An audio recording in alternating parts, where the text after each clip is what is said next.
Hello student, welcome back. Today we will start a poem named Photograph. This is also important part of the this book, and if you will learn this poem carefully, then you can be able to give the answer of objective type question and short answer type question. Uh, Listen this poem with attention, and then you can give the answer of and get the deep knowledge of this poem. Let's start. Name the poem. The cardboard show me how it was when the two girl cousin went peddling. Cardboard होता है गत्ता। गत्ते के ऊपर एक तस्वीर है जो लेखक उसको बारे में वर्णन करती है। इसकी जो लेखक हैं वो शेरली टॉल्सन है। The two girl cousin went pedalling, तो लेखक की दो लड़कियों की बात करता है कि वो गर्ल्स कज़न हैं, चाचे की लड़कियां हैं। वो पेडलिंग होता है कि छिछले पानी के अंदर, जैसे समुद्र के किनारे पर जाकर बीच पे वहाँ पर तो कम थोड़े पानी में जो घुटनों से नीचे पानी होता है उसमें जाके चलना। Each one holding one of my mother hand, तो दोनों लड़कियाँ जो उसकी चचेरी बहनें हैं उसकी माँ, लेखक की माता के जो हाथ, दोनों हाथ पकड़े हुए हैं और वो तीनों उस पानी के अंदर जा रही हैं। And see the big girl, big girl है लेखक की माँ। सम 12 ईयर और सो, लेखक जब अपनी माता के पास्ट की बात कर रहा है कि उस समय उसकी माँ कोई 12 साल की लड़की रही होगी जबकि यह बात कर रही है। Sorry, name the poem and the poet. तो हम इसके क्वेश्चन आंसर, जो इम्पोर्टेंट क्वेश्चन आंसर है वो भी का साथ में करते जाएंगे। The name of the poem is a photograph और name of the poet is Shirley Toulson. What does the word cardboard denote? Cardboard जो है गत्ता शब्द किस चीज़ को इंगित कर रहा है, किस चीज़ के बारे में बता रहा है? इट डिनोट द फोटोग्राफ, यह उस फोटोग्राफ को दिखा रहा है which show the poet mother and her two girl cousin, जिस फोटो के अंदर लेखिका की दो बहनें, चचेरी बहनें और उसकी माँ जिस फोटो के अंदर है, उन फोटो का वर्णन इसमें किया गया है। How were the two girl, who were the two girl, वो दोनों लड़कियां कौन हैं? They were the cousin of the poet's mother, लेखिका की जो माँ है, पोएट की जो माँ है, उसकी माँ की चचेरी बहन है। They were the cousin of the poet's mother, poet की माँ की जो कज़न चचेरी बहनें हैं। Each of them was holding, what were the two, fourth question है, what were the two girl hold doing, दोनों लड़कियां क्या कर रही हैं? Each of them was holding one hand of the poet's mother, तो दोनों लड़कियों ने कवित्री की जो माँ है उसके हाथों को, एक एक हाथ को पकड़ा हुआ है। What was the age of the big girl, उस बड़ी लड़की की एज कितनी बताई गई है?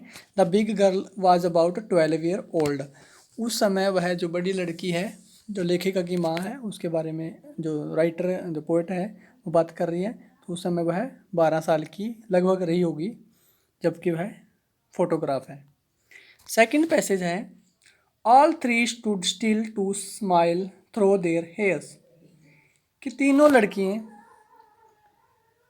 अपने बालों को चेहरे पर बिखेरे हुए, सुलझाए हुए, तो उस स्माइलिंग फेस के साथ at the uncle with the camera, और उनका जो अंकल है उनके साथ है, उसके हाथ में कैमरा है। ए sweet face my mother that was before I was born, वह लेखिका कहती है, जो पोएट है कवित्री कहती है कि मेरी माँ का उस समय जो चेहरा है वह काफ़ी, क्योंकि उस समय 12 साल की रही होगी, काफ़ी सुंदर चेहरा था, काफ़ी अच्छा जो उसकी सुंदरता थी। जो लेखिका का उस समय, क्योंकि जन्म नहीं हुआ था उस समय लेखिका का, वह अपने माँ के बहुत पहले की जो तस्वीर है, 12 साल की उसकी माँ थी जबकि बातें कर रही है। And the sea which appear to have changed less, तो लेखक जो कवित्री कहती है कि सी, जो समुद्र है, वह तो अभी तक बदला नहीं है, उसमें तो कोई बहुत ज़्यादा बदलाव नहीं आया है। वास्ट देयर टेरिबली ट्रेजिएंट फीट, कि जो उसकी माँ की सुंदरता थी उसमें जो ट्रांजिएंट फीट होता है, थोड़े समय तक जो इंसान की जो सुंदरता है वो थोड़े समय की होती है, वह धीरे धीरे उसमें बदलाव आते रहते हैं। परंतु समुद्र जो है वह ज़्यादा उसमें बदलाव नहीं आता, वह अपने जैसा था वैसा ही वैसा रहता है। परंतु इंसान होता है ट्रांजिएंट होता है थोड़े समय के लिए। जो फिट होते हैं, जो उसके निशान हैं, वो कम समय के लिए होते हैं। इंसान की जो सुंदरता है तो वो कम समय की होती है। इसके इम्पोर्टेंट क्वेश्चन है नेम। ये फर्स्ट क्वेश्चन दोबारा ही आ गया। तो इसमें name the poem and the poet. The name of the poem is a photograph. Name of the poet is Shirley Toulson. Second है who do the words all three refer to. जो all three word है वो किस किस के लिए use किया गया है? They refer to the poet's mother and the two girls cousin of the mother. तो वह जो ऑल थ्री वर्ड है वह कवि की, जो पोएट की माँ है उसके लिए, और उसकी टू गर्ल्स कजन और माँ की जो दो चचेरी बहनें हैं उनके लिए यूज़ किया गया है, क्योंकि वो तीनों उस समय बीच पर थी। Why do you think they stood still. वे चुपचाप क्यों खड़ी हुई हैं, मतलब शांत क्यों खड़ी हुई थी? They stood still because they were going to be photographed. वो इसलिए शांत खड़ी हुई हैं, हिल नहीं रही, क्योंकि उनकी जो अंकल उनके साथ गया हुआ है वो अंकल उनकी फ़ोटो ले रहा है, इसलिए वो आराम से खड़ी हुई हैं बीच के पास, वो हिल नहीं रही। What was the uncle doing. और अंकल क्या कर रहा है? He was taking a photograph of the three girl. वह तीनों लड़कियों की तस्वीर ले रहा है। थर्ड पैसेज जो है सम 20-30 ईयर लाटर, कि 20 से 30 साल बाद की बात है, वो लेखक जो पोइट है वो करती है। She had laughed at the snapshot. वह उस पर हंसती है तस्वीर पे। सी बेटी एंड डॉली, वो जो लड़कियों के नाम हैं उनके, एक का नाम बेटी है दूसरी का नाम डॉली है। Sad and look how they dressed up for the beach. वह कहती है कि वो किस तरह से बीच पर जाने के लिए, समुद्र के किनारे जाने के लिए अपने आप को तैयार करती हैं, कपड़े पहनती हैं, अपने जो चेंज करती हैं, वो दूसरी ड्रेस पहनते हैं। The C holiday was her past. वह अपने जो समुद्र पे जो छुट्टियों को बिताने के लिए समुद्र के बीच पे किनारे पर जाना चाहती हैं। और was her past mine is her laughter.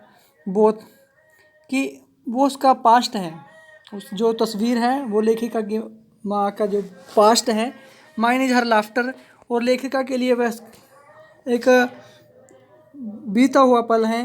Both very with the labour ease of loss, कि दोनों लेखक जो कवित्री या पोएट है और उसकी माँ दोनों ही एक दूसरे के लिए जो है चिंतित हैं, और दोनों ने एक दूसरे को खो दिया है। लेखिका की माँ अब उसके साथ नहीं है, उसको अपनी माँ के ना होने का दुख है।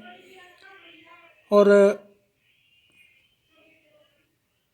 जो लेखिका है उसको अपने जो उसकी माँ का जो फेस की जो सुंदरता थी वह गायब हो गई है, इसलिए उसको अपने उस बचपन की बातें थी उनको, बचपन के जाने का जो दुख है वह उनको अनुभव हो रहा है। Name the poem and the poet. Name इस क्वेश्चन है, पोएम है फोटोग्राफ और पोएट का नाम है Shirley Toulson. How old was सी वा सम 30 ईयर्स एगो। 30 साल पहले वह कितनी उसकी उम्र कितनी थी? She was 12 year old at that time. 30 साल पहले उसकी जो माँ की उम्र बताई है जो पोएट ने, वह कहती है कि वह 12 साल की लड़की रही होगी उस समय। To whom did she show the photograph. तो वह फोटोग्राफ किसको दिखाती है? She showed the photograph to her daughter the poet. तो वह अपनी फ़ोटो को, पुरानी फ़ोटो को अपनी बेटी को, हर डॉटर को, पोएट को वह फ़ोटो दिखाती है अपने बचपन की। जो पोएट की माँ है वह अपने बचपन की उस फ़ोटो को अपनी बेटी को दिखाती है। Explain both fry with the levered is of loss. इस तरह के क्वेश्चन जो है हमारे क्वेश्चन एग्ज़ाम में आ जाते हैं। Explain both fry with the levered is of loss. इसका है कि वो एक लॉस पे ऊपर किस तरह से उनको क्यों वरी महसूस क्यों करते हैं, चिंता क्यों महसूस, mother face was worry over the loss of her childhood Joy, कि लेखिका की जो माँ है, जब वो पिक्चर दिखा रही थी, वह अपने उस बचपन को खो जाने से चिंतित थी। The poet face was worry, और लेखिका का जो पोएट का फेस क्यों वरी था, उसका चेहरे पे क्यों चिंता थी, over the loss of her mother, जो पोएट का चेहरा इसलिए मुरझाया हुआ था, दुखी था, वो इसलिए थी कि उसकी माँ उसके पास अब नहीं है।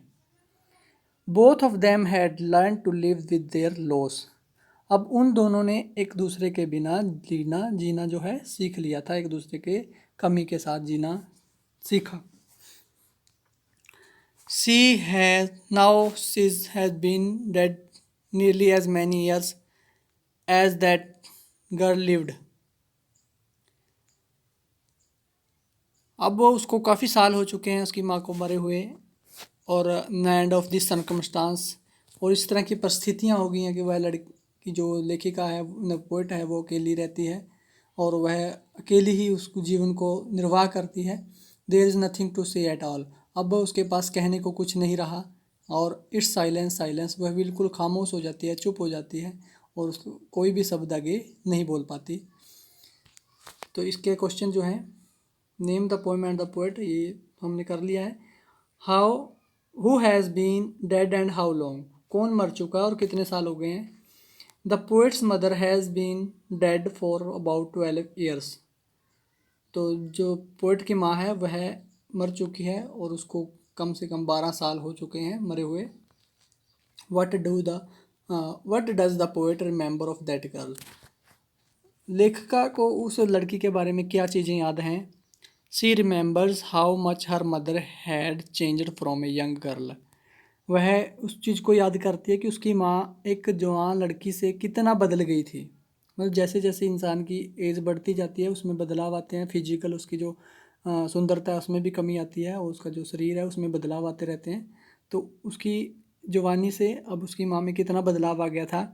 सी also remember the sweet laughter of her mother, उसको अपनी माँ की वह स्वीट लाफर होते हैं हंसी, कि उस समय वो कितनी हंसती हुई कितनी अच्छी लग रही थी, और उसको अपनी माँ का वो चेहरा जो खुशी वाला चेहरा था वो याद आता है, याद करती है। वो है how does the poet feel about this circumstances, कवित्री जो है, कवित्री को अब उन परिस्थितियों के बारे में कैसा अनुभव हो रहा है।